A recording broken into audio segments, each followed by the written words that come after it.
সব সময় শুধু দুষ্টুমি করা, দেখি হাত পাতো, তোমাকে আজকে আমি পানিশমেন্ট দেবো, দেখি এখানটা এখানটা দেখে দেখে দেখে দেখে এখানটা এখানটা এখানটা দেবো, এখানটা দেবো দেবো। আবার হাসি যাচ্ছে, হ্যাঁ আবার লুকিয়ে পড়ছে। দাও প্যাকেটে দিয়ে দাও বাবা, প্যাকেটে দিয়ে দাও, দাও আমাকে দাও, রান্না করবো, দাও দাও। দেখুন রান্না করবো বলেছি বলে আর উনানেতে দিয়ে দিচ্ছে। হ্যাঁ থাক থাক থাক, হ্যাঁ রান্না করবো, হ্যাঁ হ্যাঁ হ্যাঁ। দেখতে দেখতে শাকগুলো কত বড় হয়ে গেল মা, দেখুন। হ্যাঁ বড় হয়ে গেছে। সেইবারে তুলে রান্না করলাম ছোট ছোট, আর এবারে অনেকটা বড় হয়ে গেছে। এইরকম সময়তেই খেতে হবে। এবার তাড়াতাড়ি করে তুলে খেয়ে নিতে হবে। হ্যাঁ তুমি শাক তুলছো, ও দাও দাও দাও, এখানে রাখো, এখানে দেখো বুবলি, এখানে রাখো, এখানে এখানে এখানে রাখো, এখানে শাক তুলে এখানে রাখতে হয়। হ্যাঁ তোলো,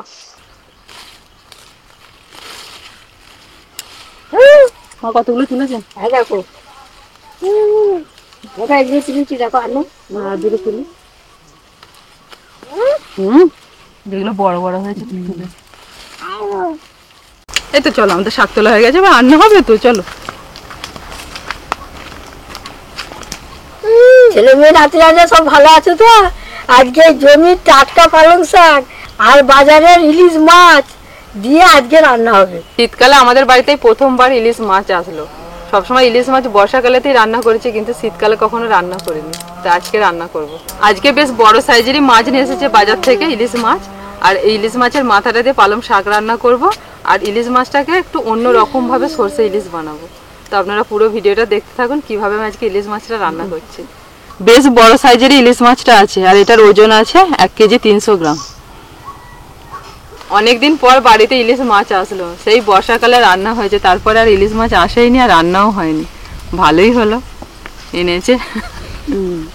বলেছিলাম অন্য কোনো মাছ কিনে নিয়ে আসতে, তো যাই হোক ইলিশ মাছ নিয়ে চলে এসেছে। আর বাড়িতে সবাই ভালোবাসে ইলিশ মাছ খেতে, আজকে সবাই মিলে খাওয়া দাওয়া হবে।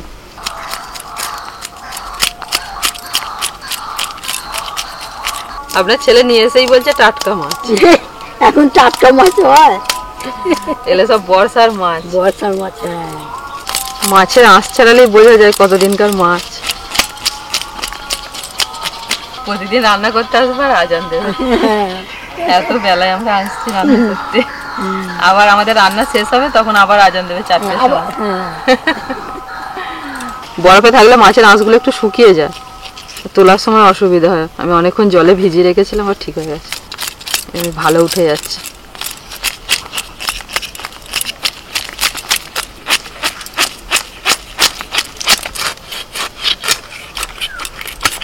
বাবা রক্তটা এখনো লাল ঘুমা, তা ঠিকই বলেছে, টাটকাই আছে। তার মানে খুব বেশি দিনের পুরনো নয়।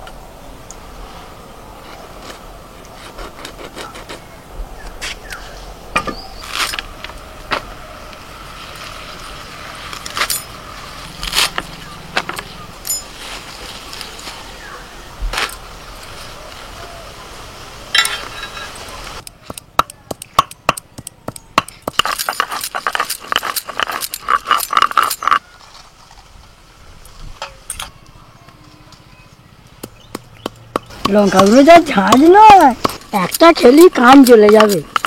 এই লঙ্কা বাটার ওপরই সাদা সর্ষে দিচ্ছি 2 চামচ, কালো সর্ষে 2 চামচ, পোস্ত 1 চামচ,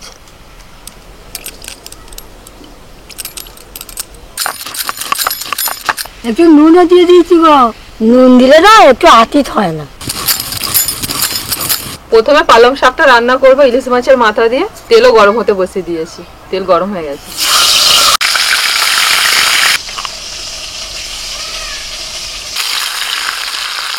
যতক্ষণে জোগাড়জাত হচ্ছে ততক্ষণে রান্না শুরুই করতে পারবো না। জোগাড়জাতটাতেই মেন, ওটাতেই টাইমটা বেশি লাগে।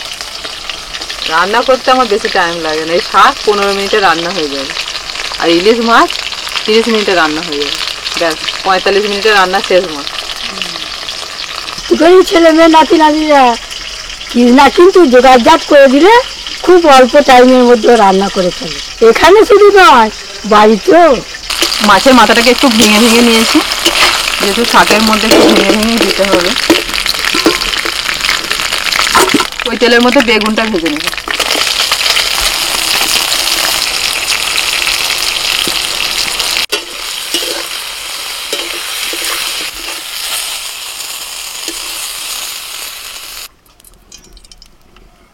তেজপাতা, শুকনো লঙ্কা আর 5 ফোড়ন। ফোড়নটা হয়ে গেলে দিয়ে দিচ্ছি আলু,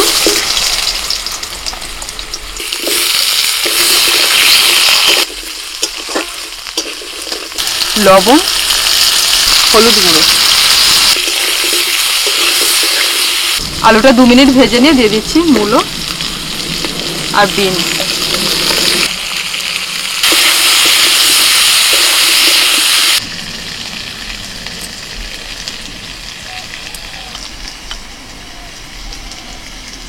সর্ষে বাটা দিয়েছি, এবার দিচ্ছি হলুদ গুঁড়ো, লবণ, ছোট চামচের 1 চামচ দিচ্ছি জিরের গুঁড়ো, আর দিচ্ছি সর্ষের তেল। মূলো, আলু, বিনস ভাজা হয়ে গেছে, 1 চামচ আদা বাটা দিচ্ছি। মাছের সাথে সর্ষে বাটাটা ভালো করে মাখিয়ে নিতে হবে। 1 চামচ জিরের গুঁড়ো আর 1 চামচ দিচ্ছি লঙ্কা গুঁড়ো।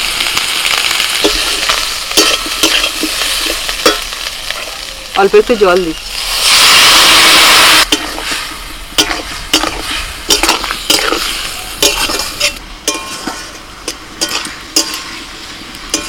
এবার দিচ্ছি সর্ষে বাটা 1 চামচ। সর্ষে বাটা দিয়ে হালকা নাড়াচাড়া করে এবার দিয়ে দিচ্ছি শাক।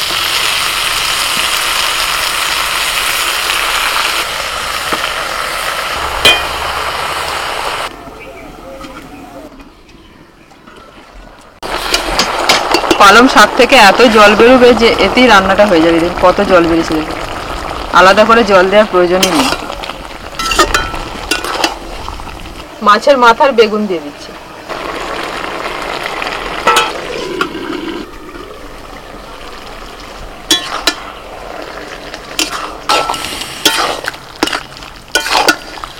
ইলিশ মাছের মাথা দিয়ে পালং শাক হয়ে গেছে। নামানোর আগে একটু মিষ্টি দিয়ে দেবো, মানে একটু চিনি।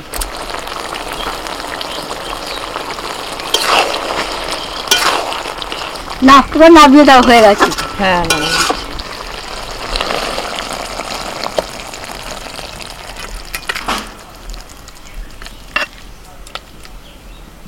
কড়াইতে আমি অল্প একটু সরষের তেল দিয়ে দিয়েছি, আর ওর মধ্যে দিচ্ছি কালো জিরে।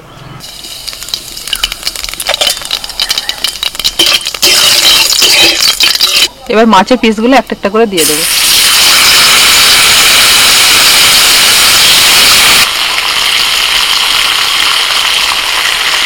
তিরিশ সেকেন্ড মাছটাকে কড়াইতে দেওয়ার পরেতে মশলা খোলাটা দিলে একটু জল দিয়ে দিচ্ছি।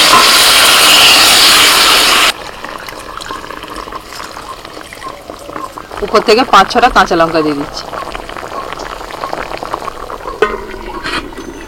ঢাকা দিয়ে মাছটাকে এবার 15 মিনিট আমি রান্না করে নেবো, একদম হালকা আঁচেতে আস্তে আস্তে মাছটা সিদ্ধ হতে থাকবে। 10 মিনিট পরে ঢাকাটা খুলে একটুখানি নাড়াচাড়া করে দিচ্ছি। এটা খুন্তি দেওয়া যাবে না, তাহলে সব ভেঙে যাবে।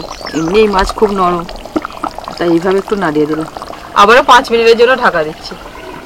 আর 5 মিনিট রান্না করে নিলেই ব্যাস রান্না হয়ে যাবে। নামানোর আগে 1 চামচ সরষের তেল ছড়িয়ে দিলাম, কাঁচা সরষের তেল।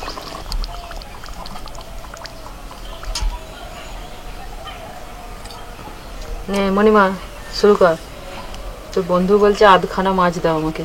আজকে বর্ণিতা স্কুল থেকে ওর বান্ধবীকে ধরে নিয়ে এসেছে, ভালোই এই দিনে এনেছে। আজকে আমাদের ইলিশ মাছ হয়েছে। মণিমা বল, ভালো দিনই থেকে বর্ণিতা এনেছে। দেখ তোর বান্ধবী কইটুকুন করে খাই দেয়, দেখতেছিস? ওকে একটু খাওয়া শিখিয়ে দিবি তো। এটা কইটুকুন, কইটুকুন নয় তো কি এটা?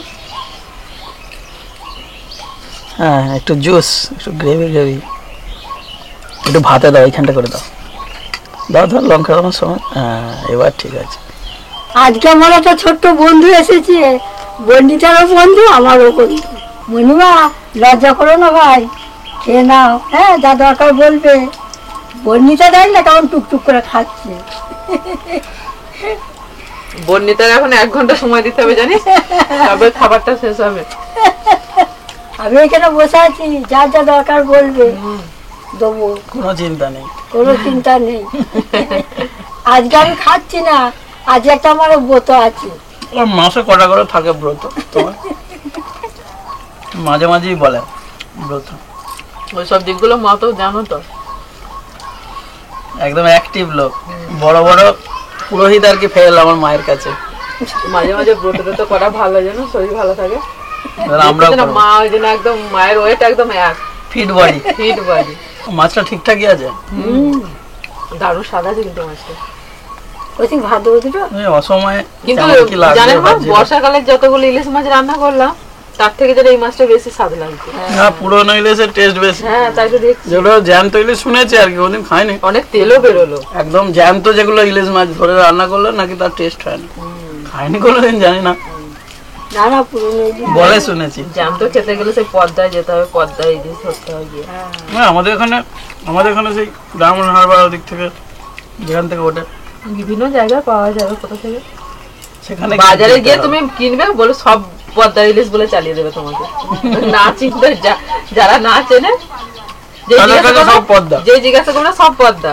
বুনি তুই লজ্জা পাচ্ছিস, কিন্তু মনিমা লজ্জা পায়নি। লজ্জা কিসে, হ্যাঁ একদম নিজেদের মতো। আমার কিসের মনিমাকে একটু শাক দিন মা, একটু কত সুন্দর গুছিয়ে গুছিয়ে খাচ্ছে। ভালো মেয়ে। বুনি নিবি একটু, দুই নিবি। বুনির একটু সর্দি করেছে, হোঁস হাঁস করে টানছে। সোয়েটার ফোয়েটার কিছু গায়ে দেয় না, যত সন্ধ্যা হোক রাত হোক জোর করে ওর মা ওকে পরিয়েছে। দেখ বন্ধু কি সুন্দর সোয়েটার পরে এলো, গায়ে ঢাকাই রাখে না। খালি গায়ে চলে এসছে। কালকে আমার কাছে শুয়েছে, পাতলা 14 বার গা থেকে তুলে দিচ্ছে। আর 2টো বাজে তখন উঠে পড়েছে, উঠে বলছে আমি কোথায় শুয়ে আছি রে। আমাকে ঘরে গিয়ে বলছে আমাকে ডাকোনি কেন, আমাদের কাছে শুয়ে আছি, আমাকে ডাকোনি। কত করে ডাকলাম গো, উঠতে তোমরা চাইনি, শুয়ে পড়েছো? যখন ঘুমাচ্ছিল বলছে কত করে তোমরা ডাকলাম। শুয়ে ওই পড়েছো। দাদু এখন বলেছে, আমি বলছি কেন তুই তো ঠাকুমা দাদুর কাছে শুয়ে আছিস, আবার আছিস কারো না কারো কাছে। হ্যাঁ না আমাকে না ডেকে তোমরা চলে এসছো। না যে বুনির কাছে শোবে গো, বুনিকে খুব ভালোবাসে। আর দাদু এখন বলেছে ভোর হয়ে গেল, রাত্রিবেলা বুনি ওর ঘাড়ে আর ও বুনির ঘাড়ে, দুজনের ঘাড়ে ঠ্যাং তুলে শুয়ে থাকবে। আর সারা রাত ধরে আমি দুজনকে ঠিক করবো। হ্যাঁ ও একবার খুলে ফেলে দিচ্ছে, একবার খুলে ফেলে দিচ্ছে। পালং শাকটাও ভালো হয়েছে, শাক নিবি? দিন মনিমাকে তো খেয়ে নিয়েছি আমি। মনিমাকে দাও, আমার হয়ে গেছে। মা আমাকে একটু দেবেন তো সব। আপনাদের বলেছিলাম না যে যখন রান্না শুরু হচ্ছে তখন আজান দিচ্ছিল, আর এই দেখুন আমাদের খাওয়া দাওয়া চলছে, এখন আজান দিচ্ছে। ওই বল, মায়ের হাতের রান্না কেমন লাগছে? খুব ভালো। হ্যাঁ তুই বান্ধবীকে যা বলছিস তো ভয় পেয়ে যাবে। ওই বল, আর যেমনই লাগুক একটু কষ্ট করে খেয়ে না দিও। বর্ণিতা তোর মায়ের ভিডিও আমি রোজই দেখি, কিন্তু আজকে প্রথমবার মানে তোদের বাড়িতে এসে আমি খেলাম তোর মায়ের হাতে রান্না, খুব ভালো লাগলো।